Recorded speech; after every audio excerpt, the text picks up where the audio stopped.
बोलने दे, तकलीफ हुआ बेचारे।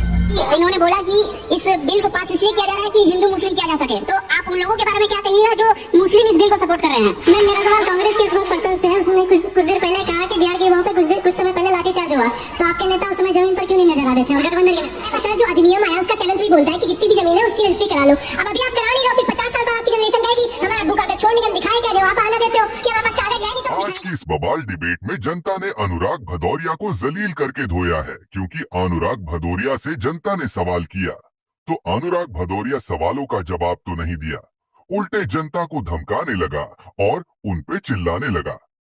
उसके बाद जनता ने इसकी ऐसी क्लास लगाई कि हरा कुर्ता की बोलती ही गुम हो गया। खैर दोस्तों, डिबेट को अंत तक जरूर देखना। वीडियो पसंद आ जा तो वीडियो को लाइक करके कमेंट में जरूर बताना कि वीडियो का कौन सा पार्ट अच्छा लगा। कानून इस सरकार के लिए जो कि अभी जेडीयू और टीडीपी के समर्थन से चल रहे हैं, लेकिन ये दोनों तो साथ खड़े दिख रहे हैं, वोट भी कर दिया, अब क्या? मैं तो बच्चों से यही कहूंगा कि सड़कों पे लिखे हुए सैकड़ों नारों को ना देख, तू देख तेरे घर में क्या है, इनके दिखाए हुए तारों को ना देख। वेल डन, तालियां होनी चाहिए यार। अल्लाह बोल में रोज नए नए शायर पैदा हो रहे हैं। जलते नहीं, दूसरी नहीं, एक बार सुन लीजिए। हाँ सुनाइए। जलते हुए घर को, अच्छा अभी और है, देखने वाले सुन लीजिए, जलते हुए घर को देखने वालों, फूस का छप्पर आपका है, आग के आगे तेज हवा है, आग के पीछे तू खड़ा है। उसके कत्ल पे मैं चुप था, उसके कत्ल पे मैं चुप था, मेरा नंबर अब आया, मेरे कत्ल पे तुम चुप हो, अगला नंबर तेरा है। ये वो लोग हैं जो हमें आपको लड़ा के राजनीति करना चाहते हैं। हमें आपको ये राष्ट्रवाद की झूठी बातें दे दे के यहाँ पे चिल्ला चिल्ला के आपकी तालियां तो ले लेंगे, लेकिन आपकी थाली खाली हो जाएगी। ये सिर्फ आपकी ताली लेने के लिए इतनी अच्छी अच्छी बातें करते हैं। ये वक्फ बोर्ड का बिल लेके आए, मैं इनसे पूछना चाहता हूं, बिहार में चुनाव है, वक्फ बोर्ड का बिल आ गया, इसके मतलब है हमारे आपके बीच में चर्चा क्या हो रही है? हिंदू मुस्लिम, हिंदू मुस्लिम, मुस्लिम हिंदू। अरे हम सब तो आज तक हमें जानते थे हम सब भारतीय हिंदुस्तानी है, ये हिंदू मुस्लिम की चर्चा कब से शुरू हो गई? आज आपको चुनाव मुस्लिम का वोट लेना है या मुस्लिम के हमारे बीच में वहां पे एक कहते हैं खाई पैदा करनी, इसलिए आप वक्फ बोर्ड का बिल ले आए। कल अगर आपको लगेगा कि आपको सरदारों के साथ, आपको सिख के साथ लेना है, तो आप सिख का बिल लेके आ जाओगे, उनके गुरुद्वारों का लेके आ जाओगे। परसों आप हिंदू को अगर आप करना चाहते हो, अगर उनको भी अपनी तरफ करना चाहते हो, तो मैं कहता हूं आप लेके आइए समिति का, ट्रस्ट का जो सोसाइटी है, बिल लेके आइए, उसमें दलित और पिछड़े वर्ग को आरक्षण दीजिए, तब तो पता चलेगा आप हिंदुओं के भी रक्षक हो। कल तो आप बौद्ध का बिल लेके आ जाएंगे, जैन का बिल लेके आ जाओगे, इसके मतलब समाज में क्या कहते हैं अंग्रेजों वाला, आप जिसको बोलते हैं बांटो राज करो की राजनीति करना चाहते हो। अरे यहाँ पे छात्र देख रहा है कि आपने मेरे लिए क्या किया, देश में कर्जा 4 गुना बढ़ गया देश के ऊपर में, उसमें चर्चा करने को तैयार नहीं। अमेरिका ने हमारे ऊपर 26% टैरिफ लगा दिया, उस पर आप बोलने को तैयार नहीं। अमेरिका हथकड़ी बढ़िया लगा के हमारे यहाँ देश में भेजता है और आप उस पर एक शब्द बोलने को तैयार नहीं होती, तब आपकी देश की हमारा देश का सम्मान नहीं गिरता या हमारा देश का सम्मान नहीं गिरता?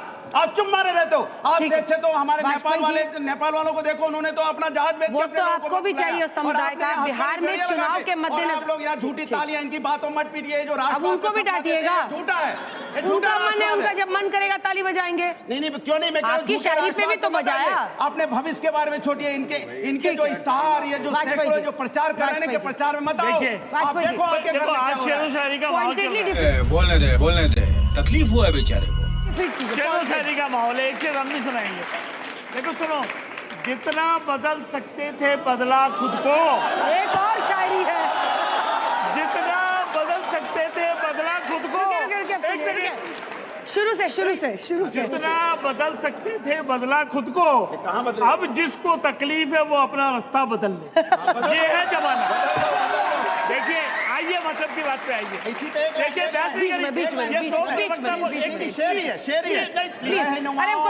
मुशायरा पे फिदा है ये दुनिया, रहनुमाओं की अदा पे फिदा है दुनिया, इस बहती हुई दुनिया को संभालो यारो। देखिए अभी 2 प्रवक्ता बोले, देखिए आप गवाए सब लोग, 2 प्रवक्ता बोले, वक्त पे एक पॉइंट इन्होंने नहीं बताया कि वक्त में क्या खराबी है। एक पॉइंट नहीं बताया, इधर चले गए, उधर चले गए, इधर चले गए। देखिए वक्फ को लाने की जरूरत क्यों पड़ी, सवाल इस बात का है। हाँ, बताइए। और वक्त में कोई हमने पूरा एक्ट नहीं बदल दिया। अच्छा। 2013 में कांग्रेस की सरकार थी, इन्होंने 56 अमेंडमेंट किए थे। हम जो अमेंडमेंट कर रहे हैं 12 साल बाद, उसके पीछे कारण है। क्या है? कारण ये है, उसके पीछे कारण क्या है कि वक्फ की जमीनों में भ्रष्टाचार है, करप्शन है, मिसमैनेजमेंट है। और जो वक्फ की प्रॉपर्टी डोनेट की जाती है उसको वक्फ बोर्ड के लोग, अगर मान लो 5 एकड़ लैंड है, वो 1000 रुपए महीने के किराए पे दिए जाती है, उसको बेच सकते हैं।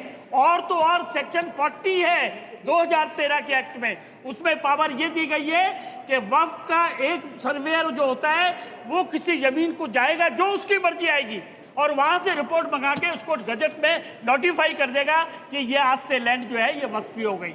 हमने उस कानून को बदला है, तो हमने क्या बुराई की?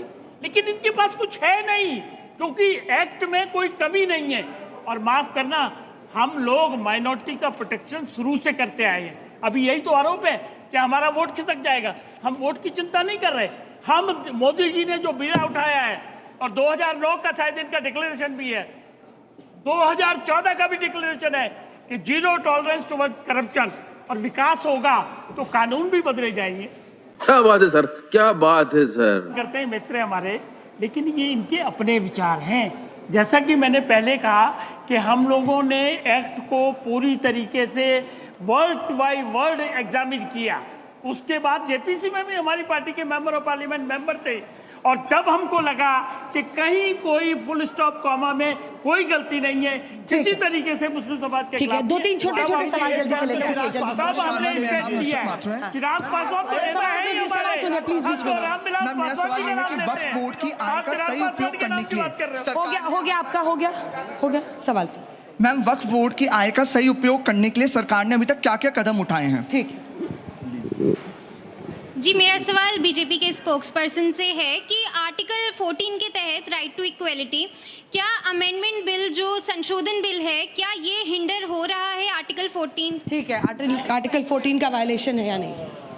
मैम, मेरा सवाल यह है कि अभी इन्होंने बोला कि इस बिल को पास इसलिए किया जा रहा है कि हिंदू मुस्लिम किया जा सके, तो आप उन लोगों के बारे में क्या कहिएगा जो मुस्लिम इस बिल को सपोर्ट कर रहे हैं? ठीक है, छोटा मेरा प्रश्न अनुराग भदौरिया जी से है। इस वक्फ बोर्ड में के नए संशोधन के तहत गैर मुस्लिम महिलाओं और थोड़ा फ्लोर ऑडियो प्लीज बढ़ा दीजिए, यहाँ आवाज नहीं सुन पा रहा है कोई। मुस्लिम महिलाओं और गैर मुसलमानों का परिषद में शामिल होने का मौका मिलेगा, तो इससे आपको नहीं लगता?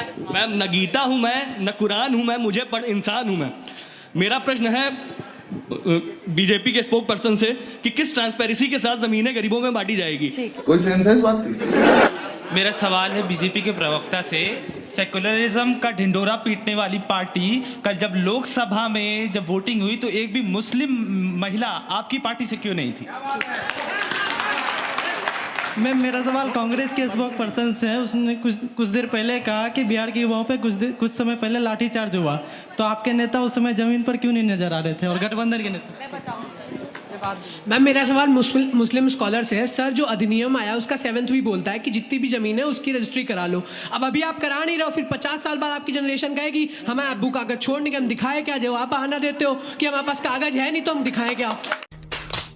सवाल मुस्लिम बोर्ड से है, वक्फ ट्रिब्यूनल सुप्रीम कोर्ट से ऊपर कैसे हो सकता है?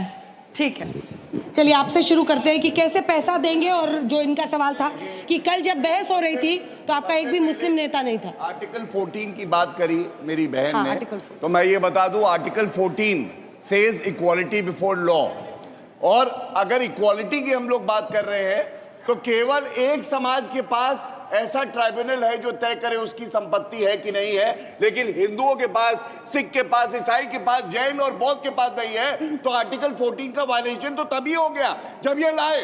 और दूसरी बात, ये हिंदू मुस्लिम नहीं है। क्यों नहीं है मैं आपको बताता हूं। ये केरला काउंसिल ऑफ चर्च, वहां पे क्रिश्चियंस ने कहा कि वक्फ ने हमारी जमीन हड़प ली है, तो ये हिंदू मुस्लिम कैसे हो गया?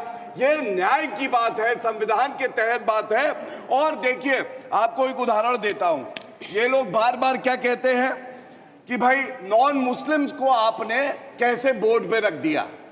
लेकिन जब नॉन मुस्लिम से लैंड लेते हैं तब इनको दर्द नहीं होता है। हिंदू की लैंड आ जाए कोई दिक्कत नहीं है, लेकिन नॉन मुस्लिम बोर्ड में नहीं आएगा। एक मिनट बीच में नहीं बोलिए, बीच में नहीं, आप बीच में बिल्कुल मत बोलिए, बीच में नहीं, बीच में नहीं। हाँ। मुझे अपने घर जाना है।